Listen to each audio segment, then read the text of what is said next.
ಜ್ಯೋತಿ ಅಂತಕ್ಕಂತಹ ಒಂದು ಪ್ರಾಥಮಿಕ ಶಾಲೆಯಲ್ಲಿ ಆಕಾಶ್ ನೀಲನ್ ಅವರು ಅಂತಕ್ಕಂತಹ 4ನೇ ತರಗತಿಯಲ್ಲಿ ಓದುತ್ತಿರ್ತಕ್ಕಂಥ ವಿದ್ಯಾರ್ಥಿ ಅಲ್ಲಿರ್ತಕ್ಕಂತಹ ಒಂದು ಹೆಡ್ ಮಾಸ್ಟರ್ ಅವರ ರಿಪೋರ್ಟ್ ಪ್ರಕಾರ ಕಾಂಪೌಂಡ್ ಇಂದ ಜಿಗಿದ ಮೇಲೆ ಮೃತಪಟ್ಟಿದ್ದಾನೆ ಅಂತಕ್ಕಂಥದ್ದು. ಆದರೆ ಅದರ್ ರಿಸೋರ್ಸಸ್ ಪ್ರಕಾರ ಏನಂತಂದ್ರೆ ಅಲ್ಲಿ ಮಗುವಿಗೆ ಹೊಡೆದಿದ್ರಿಂದ ಏನಂತಂದ್ರೆ ಅವನು 2ನೇ ಫ್ಲೋರ್ ಇಂದ ಜಿಗಿದು ಮೃತಪಟ್ಟಿದ್ದಾನೆ ಅಂತಕ್ಕಂಥದ್ದು ಪಾಲಕರ ವಾದ. ಅಲ್ಲಿರ್ತಕ್ಕಂಥ ಕೆಲವೊಂದು ಸೋರ್ಸಸ್ಗಳ ವಾದ. ಹಾಗಾಗಿ ಇದ್ರ ಕುರಿತಂತೆ ನಿನ್ನೆ ನಾವು ನೋಟಿಸ್ ಅನ್ನು ಜಾರಿ ಮಾಡಿದ್ದೀವಿ.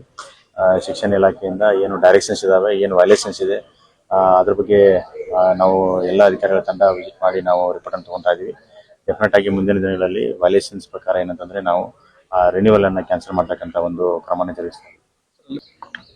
ಎಲ್ಲ ಶಾಲೆಯಲ್ಲಿ ದಾಖಲಾಗಿರ್ತಕ್ಕಂಥ ಅಂದ್ರೆ ನಮ್ಮ ಆ ಶಾಲೆಯಲ್ಲಿ ಏನು ದಾಖಲಾಗಿದ್ದಾರೆ ಆ ಮಕ್ಕಳನ್ನ ನಿಯರ್ ಬೈ ಶಾಲೆಗೆ ನಾವು ಆರ್ ಕ್ಯಾನ್ಸಲ್ ಆಯ್ತು ಅಂತ ಹೇಳಿದ್ರೆ ನಿಯರ್ ಬೈ ಶಾಲೆಗೆ ಶಿಫ್ಟ್ ಮಾಡ್ತೀವಿ. ಅವ್ರಿಗೆ ಏನು ಕಲಿಕೆಗೆ ಏನು ಬೇಕು ಅಂತಕ್ಕಂಥದ್ದನ್ನ ಎನ್ಶೂರ್ ಮಾಡ್ತೀವಿ. ಇಲ್ಲಿ ಏನಂತಂದ್ರೆ 1 to 5th ಪ್ರೈಮರಿ ಸ್ಕೂಲ್ಗೆ ಪರ್ಮಿಷನ್ ತಗೊಂಡಿರ್ತಕ್ಕಂಥದ್ದು. ಹಾಗಾಗಿ ಆ ಥರ ಏನಾದರೂ ಕಂಡು ಬಂತು ಅಂತಂದ್ರೆ, ಕೋಚಿಂಗ್ ಇದೆ ಅಂತ ಕಂಡು ಬಂತು ಅಂತಂದ್ರೆ ಡೆಫಿನೆಟ್ಲಿ ಇಟ್ಸ್ ಇಲ್ಲಿಗಲ್. ಅದ್ರ ಪ್ರಕಾರ ಬೇರೆ ಬೇರೆ ಕೋಚಿಂಗ್ ಕೊಡ್ತಾ ಇದ್ದಾರೆ.